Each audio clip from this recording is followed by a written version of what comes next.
وإن لكم في الأنعام لعبرة نسقيكم مما في بطونها ولكم فيها منافع كثيرة ومنها تأكلون। 21 আর নিশ্চয় গবাদি পশুর মধ্যে তোমাদের জন্য শিক্ষণীয় বিষয় রয়েছে। তাদের পেটে যা আছে তা থেকে আমি তোমাদেরকে পান করাই, আর এতে তোমাদের জন্য প্রচুর উপকারিতা রয়েছে এবং তা থেকে তোমরা খাও।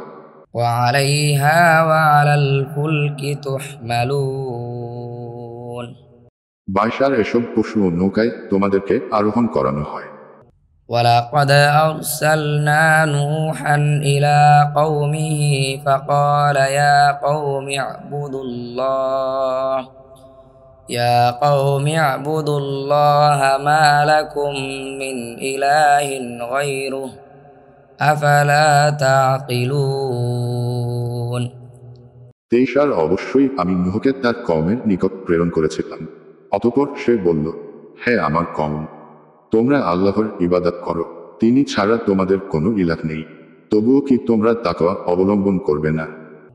فقال الملأ الذين كفروا من قومه ما هذا إلا بشر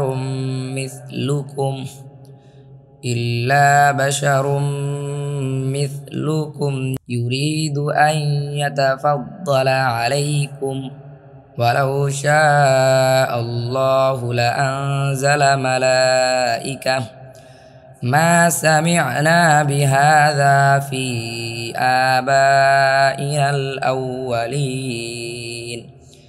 24 তারপর তার সম্প্রদায়ের নেতৃস্থানীয়গণ যারা কুফরি করেছিল তারা বলল, এত তোমাদের মতো একজন মানুষ ছাড়া কিছুই না, সে তোমাদের উপর শ্রেষ্ঠত্ব লাভ করতে চায়, আর আল্লাহ ইচ্ছা করলে অবশ্যই ফেরেশতা নাজিল করতেন।